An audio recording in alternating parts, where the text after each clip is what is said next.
Welcome everyone to Wolfson College in Oxford. My name is Tim Hitchens, I'm the president of the college. And at this time every year, we are honored to host what is known as the Sarfraz lecture on Pakistan and a theme relating to Pakistan. And it's called the Sarfraz lecture after Amir Sarfraz, a British businessman who's kindly supporting us in this annual endeavor. And we're delighted that Amir Sarfraz this year was elevated to the House of Lords. So congratulations, Amir. We have always had a whole series of very eminent Pakistanis joining us for this lecture, and tonight is no exception. Before introducing our guest, let me just say that we're clearly doing this in unusual circumstances. I'm sitting in the auditorium of the college, which would normally be full of an expectant audience, but today we're having to use the delights of technology. Those of you viewing this on YouTube, if you have questions that you'd like to put in the course of the lecture for after the lecture, do please put them down in the chat function and I will read that and try to introduce them and ask questions later on in the evening. Well, I'm delighted to welcome Farida Shaheed, who is a Pakistani sociologist and activist who has been writing and campaigning for many years. In her work, she often looks at those at the margins of society, peasants, religious and ethnic minorities, in some contexts, women, and their rights. She might perhaps argue that the development of those rights is essential for development itself. In 1987, with Kharab Mumtaz, she published Women of Pakistan, 2 steps forward, 1 step back, indicating both her optimism about progress and, with the insertion of a question mark at the end of her title, her doubts as well.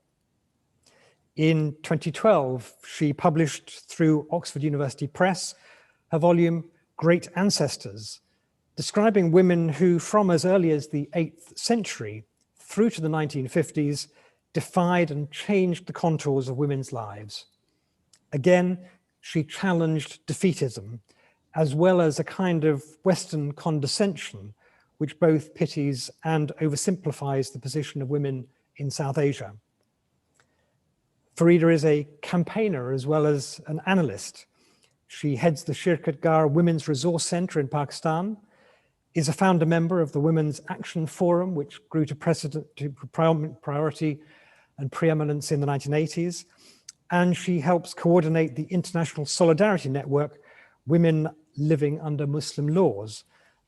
She also, and I'll just introduce some slides here, she also has been involved in the Aurat marches, which were started in Karachi in 2018. Many of you will know the background to these, which took place in 2019 as well, and also 2020. And some of the talks she'll be giving today will be focusing on some of the questions and issues thrown up by those marches.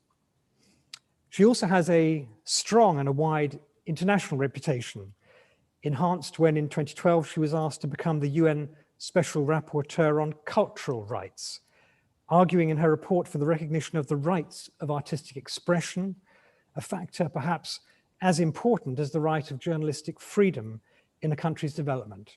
So it's a great pleasure and an honor to welcome you today, Farida.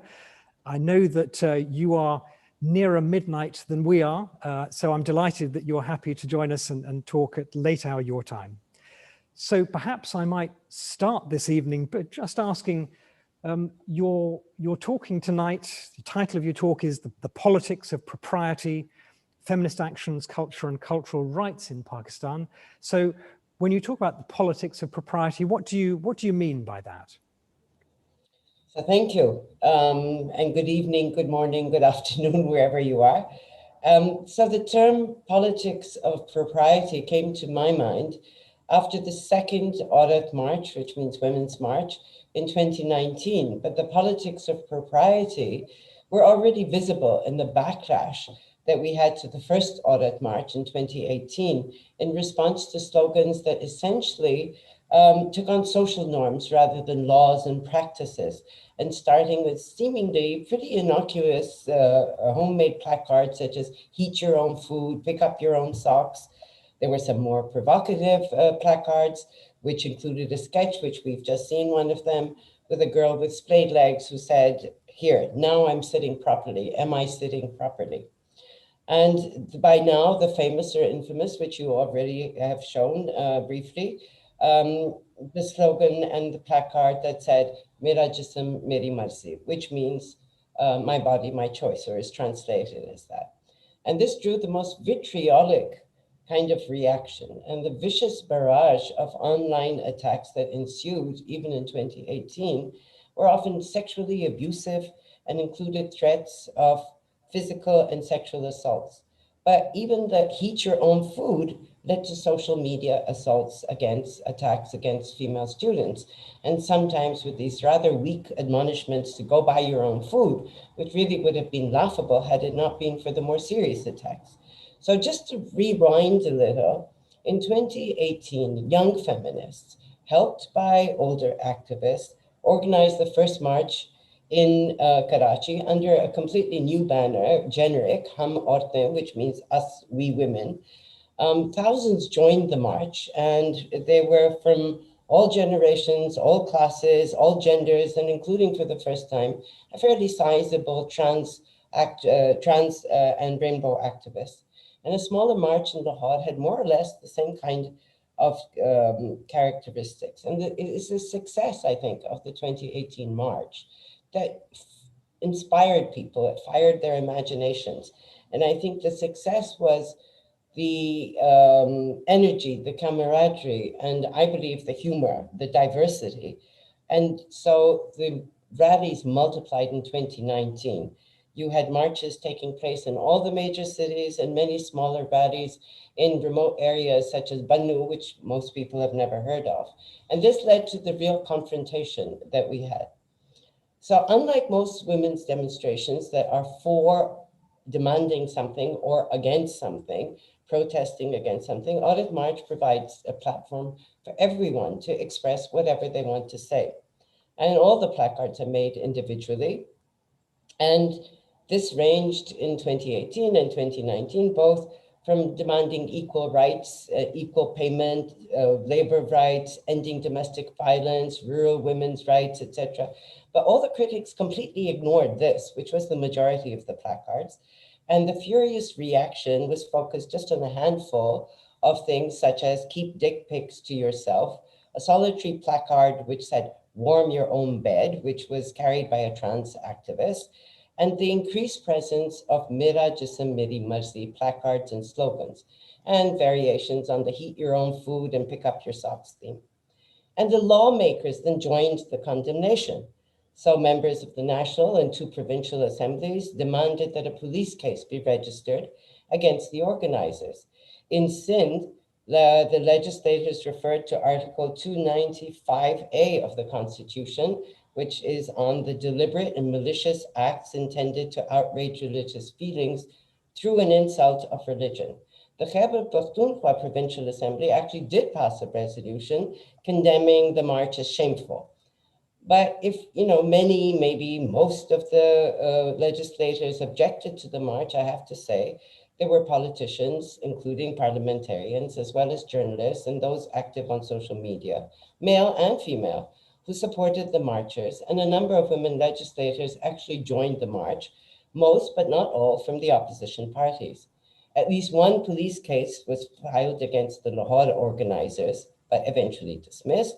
A number of younger activists then were quite distressed at the level of reaction from their own families, and this was something of concern. But I guess much of this should have been expected. What was unexpected and of concern was the criticism of some older activists.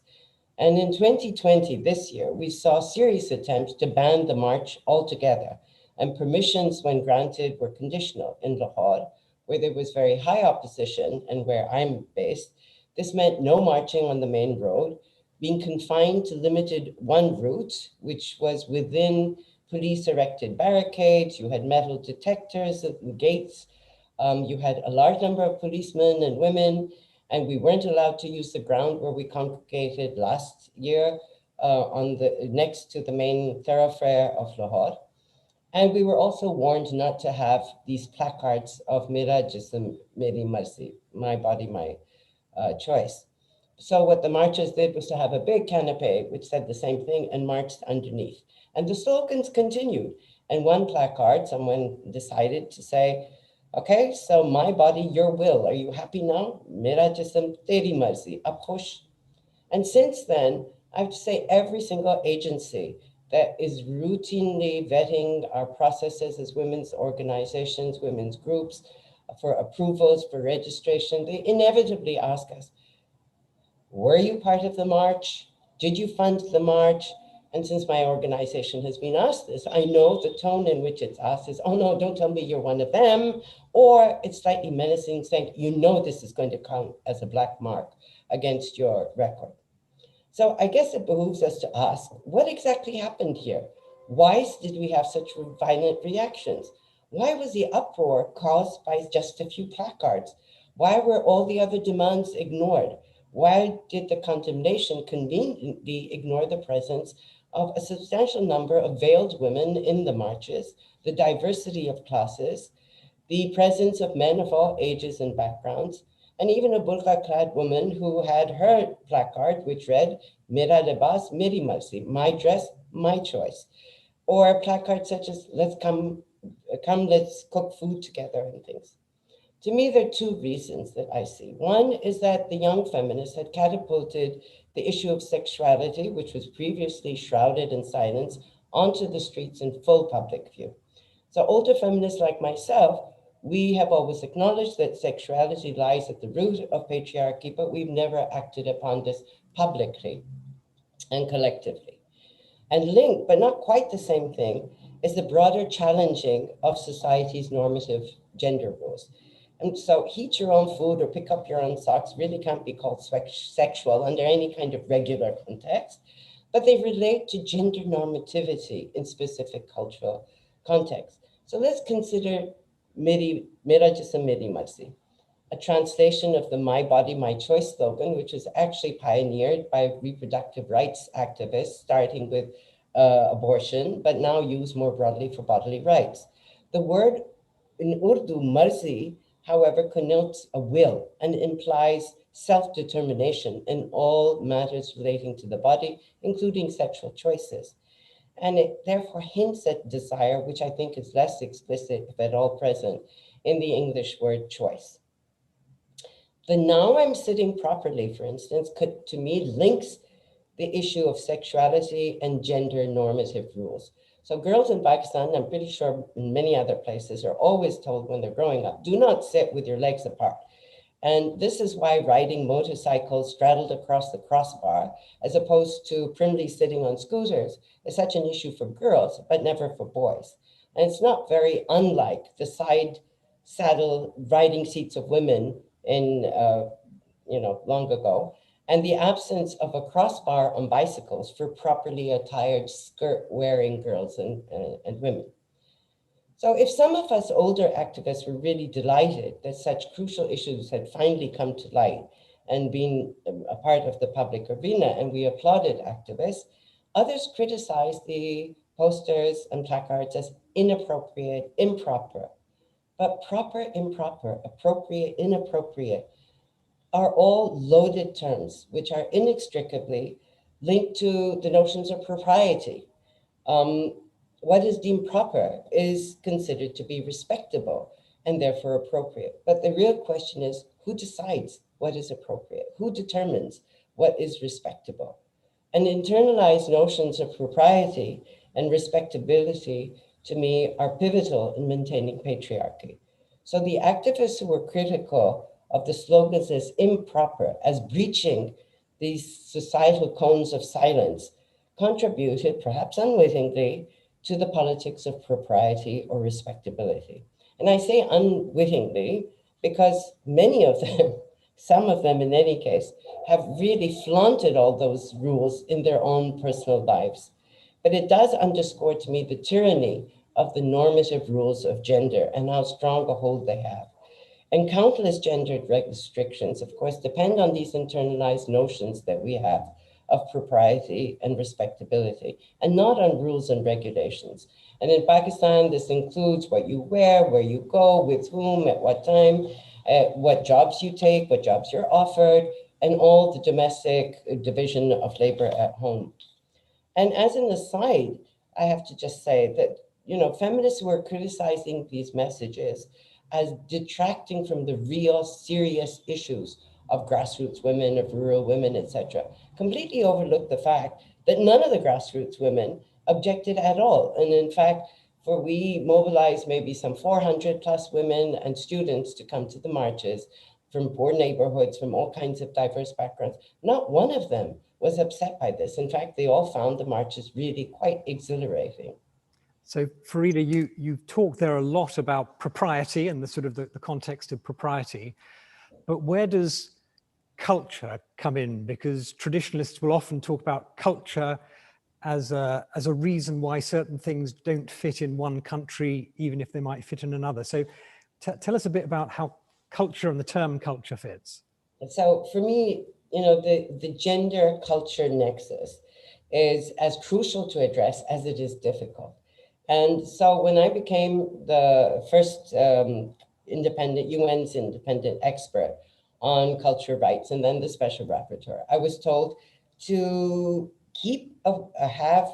include gender, but some countries says, don't focus on it. But my answer to them then was that gender is a core element of culture, and it's central, not peripheral, to cultural rights. And that's for the very simple reason, in my view, is that there are only three incontrovertible facts of life that every society, every community, regardless of social, economic, any other kind of differences that you may have that exist, have to explain for themselves and have to make sense of, give some meaning to. And the first is the fact of life itself, birth. The second is the passing of that life, death. And the only third fact of life that everyone has to explain to themselves, for themselves, is the existence of at least two genders. And so every society constructs gender normative rules, what you can do or not do as a girl or a boy, what you can do as a man or a woman, and the rights and responsibilities that come with this. And non-binary identities are also defined according to this binary framework. And whether it's a lesser or greater equality or inequality, the culturally determined gender constructs permeate all aspects of life, setting out what is appropriate, inappropriate, acceptable, unacceptable, praiseworthy, or condemnable if you're a woman and girl, or if you're a boy or man. And so you have boys don't cry, for instance. And contraventions of these rules are punished with anything from censure to physical violence. And the gendered rules, excuse me, are an inextricable part of a community's culture. And culture plays a central, pivotal role in our sense of self and of collective identity. But to me, gender, culture, and rights intersect in rather complex and intricate ways. And to me, viewing culture as largely an impediment to women's rights, which is often the case, is oversimplistic and problematic. For one thing, culture simply doesn't exist outside human beings. So when you attribute self-propelling agency to culture, independent of the actions of human rights, this diverts attention from the specific actors, the institutions, the social and official regulatory frameworks that really keep women subordinated within patriarchal systems and structures. And it also renders completely invisible women's own agency, both in reproducing the dominant culture, but also in challenging it in individual or collective acts, whether these are spontaneous or whether they're planned. And so many of the discriminatory practices and norms are justified by reference to culture, and I include religion and tradition in that cultural framework, that Uma Narayan, for instance, concludes, and I quote, "No social group has suffered greater violation of its human rights in the name of culture than women." And as Yakin Ertuk, a former UN Special Rapporteur on Violence Against Women, and others such as Arati Rao point out, it is absolutely inconceivable that such discriminatory practices and outcomes would be justified, and I'm quoting, would be justified if they were predicated upon another protected classification such as race. And to give us an example, every year in Pakistan, at least 5,000 women die as a result of domestic violence. And compare this with the terrorism, and we have been victims of terrorism in Pakistan. In the last 20 years, terrorist acts have caused an average of 1,706 deaths per year.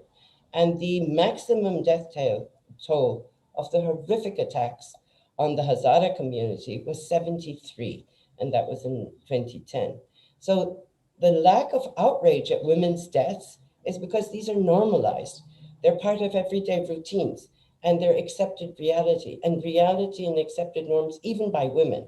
So UNICEF's multi-indicator cluster surveys, for example, shows that in Pakistan, a quarter of the women in Punjab, half of them in Sindh, and 3/4 of the women in Khyber Pakhtunkhwa actually thinks it's justifiable for a husband to beat his wife for a number of reasons.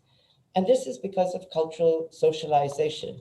And women don't only reproduce physically the community, they are also tasked with reproducing the dominant culture of these communities.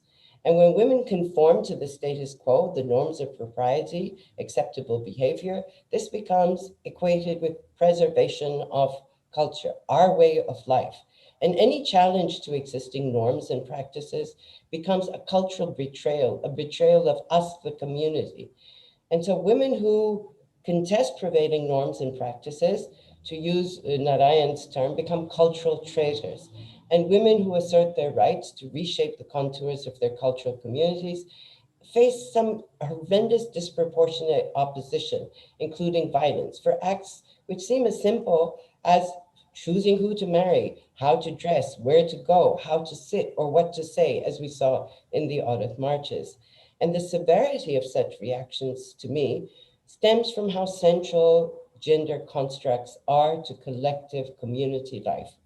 So when women reject their community's gender normative rules, when they demand or they directly act to change the rules and gender concepts, they are in fact asking nothing less than that their community change its identity as a community as a whole. And so to me, this encapsulates the controversy over the Aurat March. On the one hand, you have this highly diverse women and others demanding and asserting change. On the other, you have the politics of propriety, wielded by those bent upon maintaining the status quo. And these are battles over the culture defining a community, which to me are intimately and inextricably linked with our sense of self, of belonging, but also with the fear of ostracization and the fear of penalties. So, Farida, you've defined some of the areas, the ways in which the concept of culture can be misused or misappropriated. But what do you understand by culture and its connection with women's rights? So for me, culture, I liken culture to a prism through which we perceive, react to, interact with the world around us, whether that's another human being or it's our natural environment or it's our manufactured world. And of course, others perceive and react to us through their own cultural prisms of understanding. And culture permeates all aspects of our lives, from our dry legal texts to the vibrant colors and tempos of our artistic endeavors. But culture, to me, is not static. It's not static. It's not something like this pen that I can hand over to you. It's created and recreated in the everyday actions that we do every single day. It's a dynamic process. And cultures are always a site of contestation, of contested ideas and contesting ideas and values. And an Irish woman wonderfully said to me something which I'll always remember, along the lines of, if you hear a clash of ideas, be sure you are hearing culture in action. And that's, if you take away that dynamic, ever-changing aspect of culture, you are left with an essentialist notion of what culture is. And in this essentialist notion, then socially defined dominant norms become depicted as central components of cultural identity, and in which particular values, practices, beliefs seem to be intrinsic and therefore immutable. And nothing could be further from the truth. Indeed, what is authentic and what is not is really highly contested and debatable. And many cultural practices, which are upheld today in courts in countries that have experienced colonial rule, for instance, are actually, especially in terms of family laws, are those that were selected, promoted as general and privileged by the colonizers, not the local communities. And so as Celestine Nyamu says, and I'm quoting, assertions of culture in family law are best viewed as a matter of current politics rather than descriptions of age-old tradition. So in political debates, as in legal disputes, references to cultural norms are never neutral descriptions of a community's way of life. We have to see these as expressions of power relations and efforts to change or preserve certain social, economic, and political arrangements. And secondly, to me, no culture, no society, no community anywhere ever has a single monolithic culture. Every society has a dominant culture, and that is of those people who have the power to assert and impose their cultural will, and who have the power to carry out penalties for deviations. And there's numerous subcultural, subaltern cultures of the less powerful, and that includes women and other marginalized groups.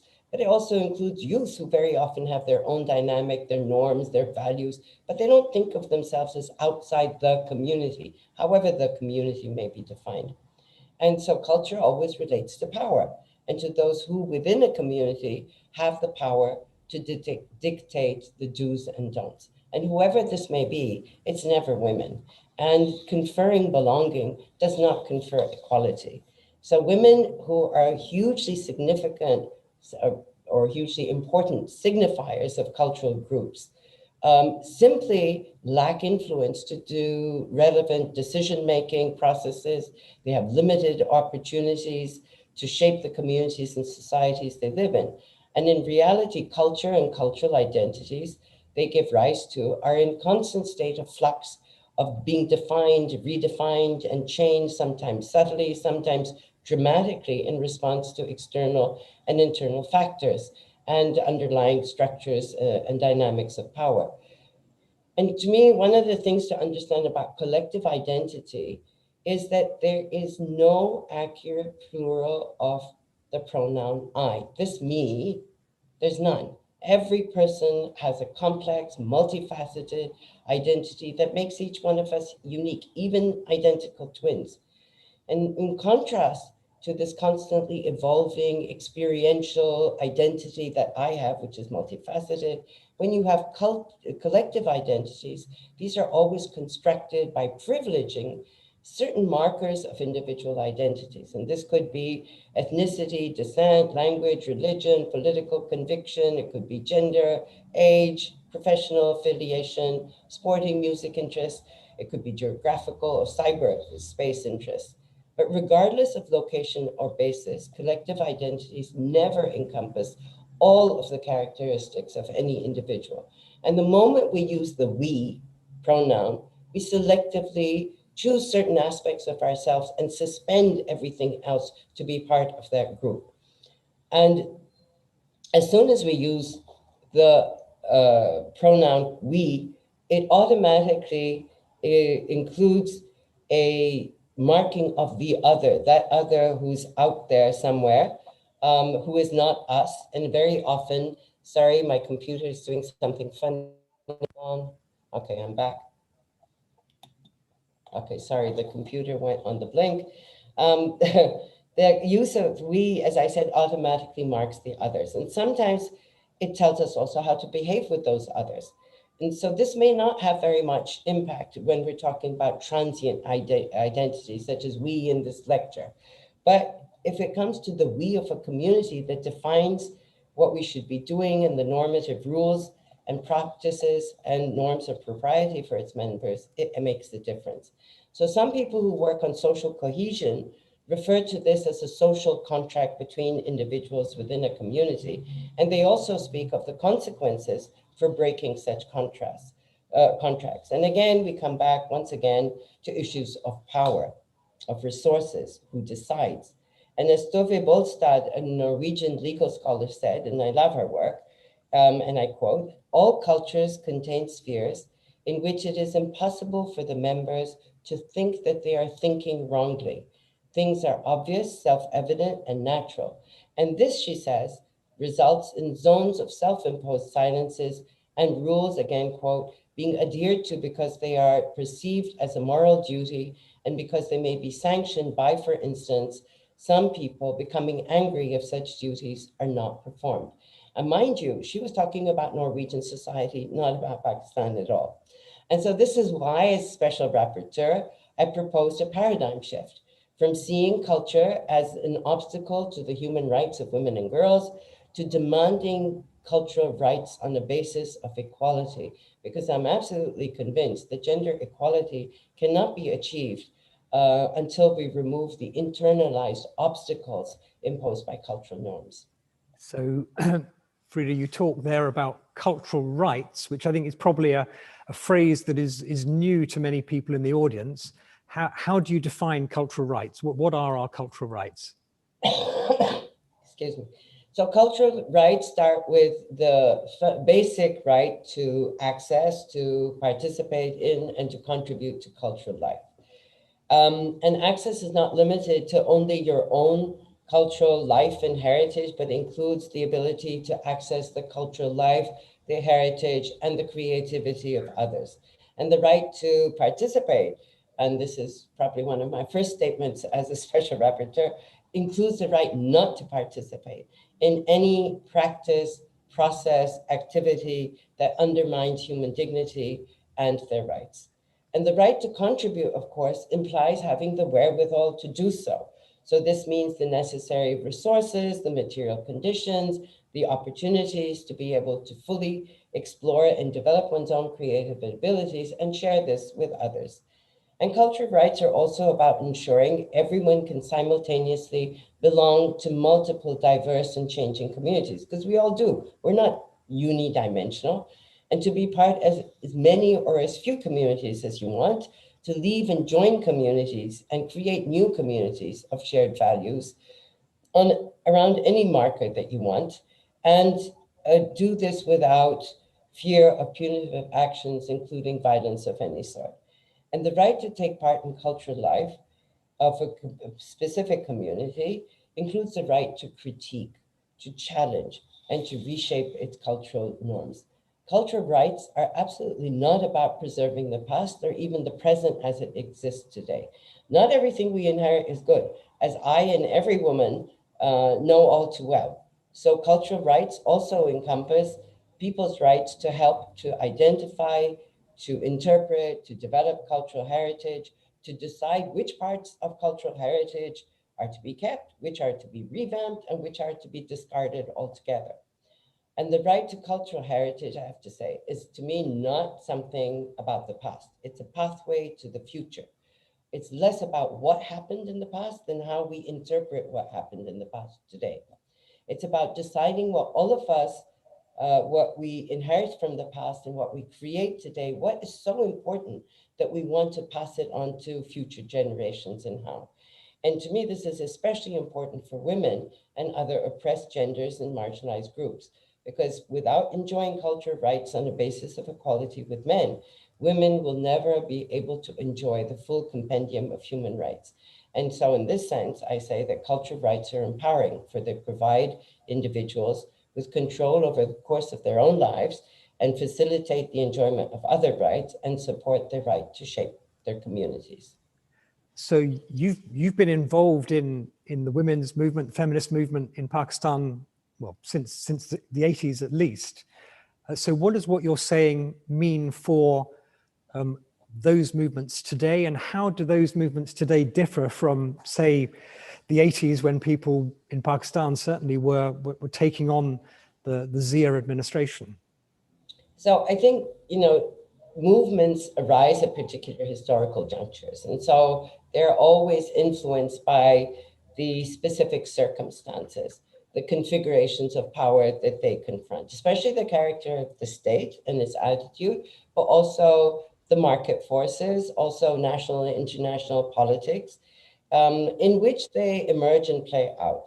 And these shape the movements as much as the ideals and volition and resources of the activists who are involved. It's the confluence of external and internal forces and factors that will determine which issues are taken up, how they're taken up, the goals that you have, and the modalities, as well as the final outcome. And today's circumstances differ vastly and significantly from the 1980s and the movement, women's movement at that time, which is led by Khawateen Mahaze Amal, which is better known by its English name, Women's Action Forum, or WAF. So when WAF emerged in the context of a brutal and brutalizing martial law and quasi-military rule of Ziaul Haq from 1977 to 88, it was formed several years into the country's worst military dictatorship. Political parties were banned. Politicians, trade unions, and anyone who dared to oppose the regime were ferociously suppressed. Fundamental rights were suspended, and public hangings and floggings were commonplace. And women's rights were being snuffed out on a daily basis, completely, almost casually, by a military that had arrogated to itself the task of Islamizing the entire country. And disempowered women became an easy target of demonstrating Islamic credentials in an already profoundly patriarchal society. So the activism of that time was reactive, it was state-focused, and it was adversarial. It was led largely by working women from the middle and upper middle classes, and who had gained the most and therefore stood to lose the most, but they were also better placed to take the risks of activism under martial law.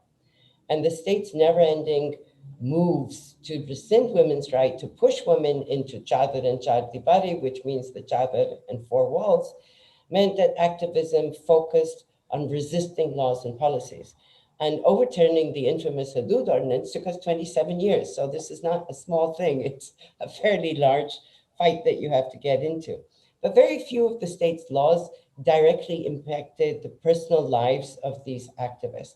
What they saw was that the tsunami state actions were going to sweep away hard-won legal rights and social spaces for self-determination, and they were also outraged by the barbaric punishments that were being legalized. Many organizations were involved, but WAF provided the underlying coordination and strategic direction and became the movement's face. It was facilitated in this because, for one thing, it didn't take money from anyone except personal donations. And secondly, it had a collective leadership and refused to acknowledge any individuals as leaders. But in the beginning and for many years, WAF did not call itself a feminist group, even though many of those who were active in it were feminists, but it projected itself as a women's group for women's rights so as to maximize people under martial law who would get together around a minimal agenda. And with maybe a few hundred activists at the most, the movement relied really heavily on disrupting public spaces in street protests, despite martial law prohibitions, to leverage attention, and on a supportive print media that was made more responsive, of course, because they were banned from reporting on political news. So they had to report something. So defiance under martial law conditions did ensure public attention, media appreciation, and earned the respect of politicians. And activists consciously engaged trade unions and politicians. And a number of activists went on to become mainstream politics, to join mainstream politics. And so I guess apart from the specifics of what we managed to stop, the single most remarkable achievement, I think, of that movement was to place women and women's rights squarely and permanently on the national agenda. And so that even political parties like the conservative political religious Jamaat Islami started addressing women in their manifestos and messages. And the achievements and criticisms are much documented, so I'm not getting into that. Today, you do have the highly damaging legacy of the Zia period insidiously lives on in state and society. So let's put that on one side. But the circumstances for activism are very different. And for one thing, you have many, many more women who self-identify as feminists, and you get a whole bunch of new Feminist groups have emerged, such as Girls at Dhaba, the Feminist Collective, Feminist Fridays, Women's Collective, Women Democratic Front, just to name a few. And instead of a state bent upon overturning women's rights, the new generation confronts policing and harassment by social actors. And it's the immediacy of these encounters propels attention to reshaping gender dynamics and power relations in everyday practices, with young feminists striving to change the immediate communities they inhabit and to bring about more feminist lived realities. And I think the praxis and concepts of activism also differ. Older feminists, and including the middle in between generations, we tend to think of activism until now in classical political terms, and therefore focus collective action on state laws and policies and big demonstrations, leaving the reshaping of the daily praxis of gender relations to individual actions. And in contrast, while some women, younger women, feminists, have engaged in important legislative processes, and for instance, the Women's Collective was pivotal in the passage of the 2018 Transgender Persons Act. The majority strive to bring about societal change with a focus on personal lives. And the disenchantment with state-focused activism, I think, is helped by the failure of decades of our activism to significantly change the daily reality of misogyny that so many live and that thrives despite having achieved many better laws and policies. And sadly, it seems that all the good laws and policies disappear into a void of a black hole. And Pakistan consistently ranks second lowest in the gender index. And when I look for statistics, I kind of make my life easier by going from the bottom up. I'm sure to find us there. So the dichotomy between state policies and lived realities, I think, leads to a loss of confidence in the state's ability to really change lives, and deepens reluctance to engage with the state, to challenge laws or propose new ones. And to me, the black hole that obliterates all the good work of policies and laws is really the power of culturally dictated customary attitudes, norms, and practices, from families and your neighbors to the policy implementers. They all believe in the same thing. And the modalities are different. I think there are far few protests, demonstrations. Like we were constant, every day we were out on the streets. And social media, rather than the mainstream news media, I think has become the primary location of discursive battles in which younger women are more prominent. And to change the contours and gender dynamics of the immediate communities they inhabit, younger feminists are engaging in what my friend Huma Hodfar calls the politics of presence. So occupying physical spaces such as the Girls at Taba, and occupying cyberspaces such as Aurata. And finally, I think the younger feminists enjoy a far more forceful, expressive dimension of activism than we ever did. And this is through social media and through, for instance, Audit Knox, stand-up comedy, songs posted by young girls from rural areas. And there's an anonymous rapper who's very popular from poor shanty town in Karachi.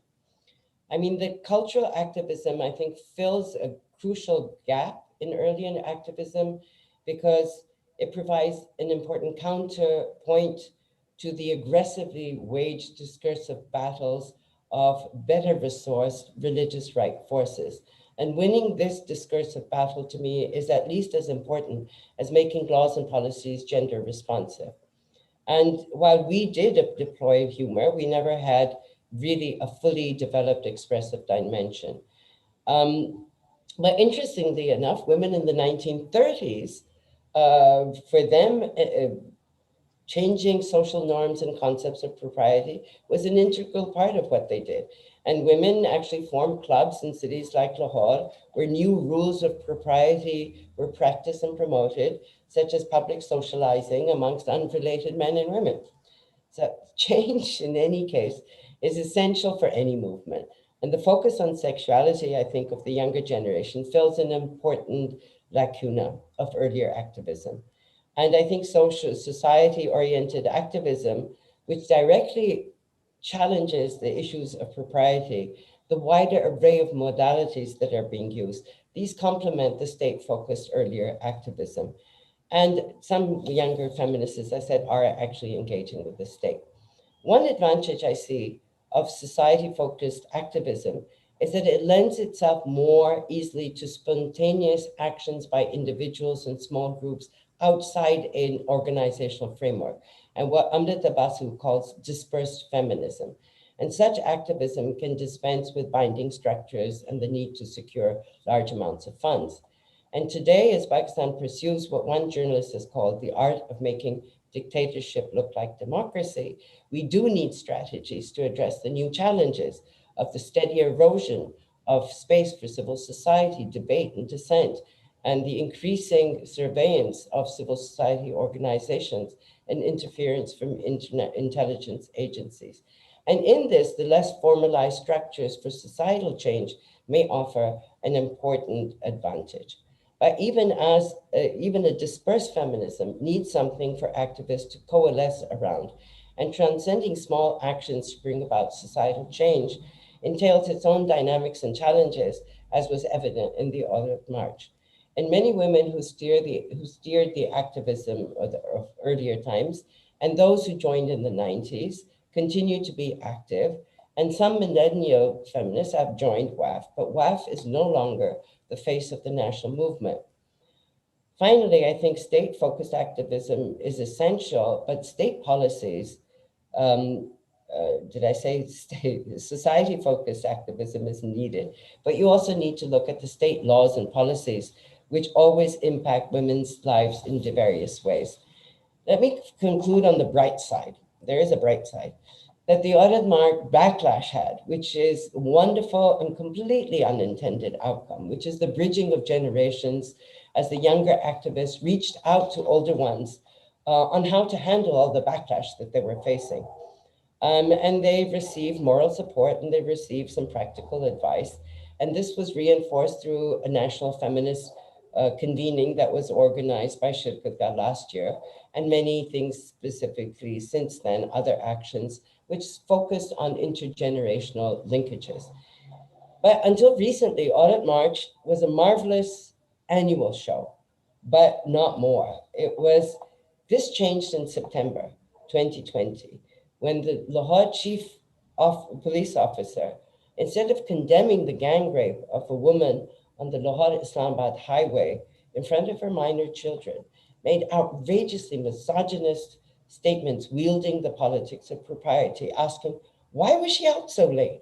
Why was she driving alone? Meaning not with a man, of course, because her children were with her.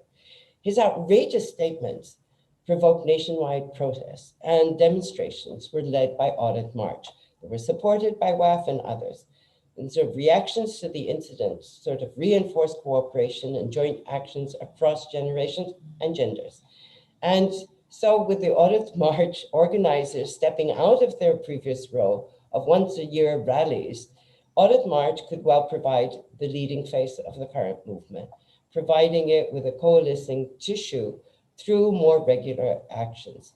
In any event, I'm happy because the actions to me indicate that the women's movement is very much alive today in Pakistan. It has a growing number of male supporters, and I really do think it must continue to take on the politics of propriety head on. Thank you. Thank you very much indeed, Farida. And at this point, we would normally have loud ringing applause coming. You have to imagine that. Let me just say, if anyone who's on YouTube, again, if you have questions you'd like to put, do enter the chat function. Farida, I mean, I always like an ending that is optimistic, and I love the linking of the generations you talk about. It kind of reminds me in Europe of the climate emergency protests this year and last year, where one had a really effective combination of the young, but also the retired, and both of them having their significant parts to play, because the retired not minding being arrested and having a criminal history, whereas the young, for them, it would be a challenge. And the other thing that really strikes me in what you say is this idea that the traditionalists cannot appropriate culture as belonging to them, that culture is something that changes and can be used and appropriated as much by those who want to do things differently as those who want to do things the same as before. We've got some very strong support for what you've been saying in the chat function, sort of people admiring what you've been up to. Can I ask one question that came, which was relating to Pakistan and the rest of South Asia? Because people would like to know, again, how much collaboration and working together is there between the major countries of South Asia? And I'm thinking particularly in India, over the last few years, there's been some, the Me Too movement, the public challenge to gang rapes, the sort of the coverage of all of that is a similar kind of rising up of these issues up the agenda. But is there any connection between the way the movement works in Pakistan and India? Are there things you learn from each other? Well, excuse me. The funny thing is that my generation was far more closely linked to the South Asians as a whole. Maybe there were fewer of us, I don't know. But in the 80s, we seemed to have our finger on the pulse of what was happening in the different South Asian communities, countries. There was a lot of interaction. And subsequently, more recently, it seems that the South Asian identity has kind of gotten diffused into the global women's movement. So I think there's fewer women who are linked so closely with South Asia. A lot of the younger feminists are linked with people all over the place. But I do know that when we had a feminist, South Asia feminist convening, it was an opportunity for the younger generation to meet. The older generation still seemed to know each other or of each other. The younger generation was far less connected. But in terms of the new modalities, the not really wanting that much to get into organized activism, I think that is everywhere. And it's not just South Asia. I can see this in Latin America, where a lot of the women say the same thing. They don't want to work within frameworks of women's organizations, but they do organize large, massive meetings. And I think in terms of India, India is far ahead of us on the sexuality matters. And so we look to them, and we were hoping through the South Asia meeting, convening, and South and Southeast Asia to kind of start building links amongst the younger activists, who, as I said, don't seem to have the same kind of ties as we had in our time. But it's interesting that the ties globally are stronger. So that, in some ways, that's a very good point. Probably one last question, which relates. You talk occasionally in your remarks about men being involved, be it in the 30s or be it now. But how far would you honestly be able to step back and say the misogyny of men in Pakistan is changing, and the numbers of men who are actively supporting the things that you're talking about is substantially growing? Can you provide evidence of that? Is there a generational shift that you're seeing among male behaviors? I don't have any documented evidence, but we do work as Shirkafka with young men. We work with young men because they are not at the apex of the patriarchal hierarchy, and therefore they're more amenable, and they also suffer. So yes, there is a change. But I think, like everything, when you talk about Pakistani women or you talk about Pakistani men, we're so vast and so diverse that the general impression may be one of huge misogyny, which also exists. But you have these pockets of change. And where we work is really in rural areas, very remote or poor urban locations. And even there, you have the younger generation is changing. But there's a huge force, a political force on the other side. And I think that's what we are contending with, and we're going to have to find ways. This is why I think the cultural battle is so important, that you do need that narrative, you need that discourse to challenge and to push back against those who say, no, this is just my culture and we'll decide for you. The point is, it's my reality as well. It's my country as well. This doesn't make it any less real, and we need to engage with them. So I can't give you facts and statistics, which I would love to do, But if we have a continuity of surveys like the mixed surveys, maybe in the next generations, I have to say that the survey in Sindh was at a different year than Punjab. So the Punjab is the most recent survey with the least a number of women. There is also a slightly higher, 30% or something of men who believe it's justified, but that is probably way down from what 2 decades ago, Friends did this survey in Punjab on acceptability of domestic violence. So I think there's a change, but the pushback is huge too. So I think it's a battle that we need to engage in. Well, thank you very much. I mean, having myself lived in Pakistan for a little while, the idea of these marches taking place in Quetta in Balochistan or in Bannu, as you say, up in the frontier, it's almost inconceivable 20 years ago when I was there that would have happened. And it's wonderful to see that change happening. And one of the reasons I love Pakistan so much is that it's not simply a place that has stood still. It is evolving and it's changing, and it's packed with people who I find enormously inspiring. And I'd have to say, I could say one thing, just on the men's. I realized that there were far more men in 2020 at the audit march, and we were now afraid of being outnumbered by the men who were there. So that you have that as an indication of how many men were in 2018 and 2019 and then 2020. So very enthusiastic, most of them young, but not all. And also there were men from different backgrounds. I mean, people who said, they brought their young girls from a working class background because they wanted their daughters to understand that this is what needed to be done. I was very humbled by that. So there were men who were bringing their kids. Well, Farida, thank you so much for your time. Again, I wish you were able to be here in this hall and enjoying Oxford and everything it offers. And thank you also for staying up, because we're almost at midnight in Lahore. But on behalf of everyone who's been involved and people who are going to be reading your remarks later on or seeing this on the YouTube site, thank you so much for your time. Thank you so much for your words of wisdom and optimism and inspiration. So thank you very much. Thank you for having me. And I'm sorry, maybe next time I will actually visit Oxford once the COVID is done. Once it's done. Okay. Thank you very much. And thank you everyone for joining us tonight. Thank you.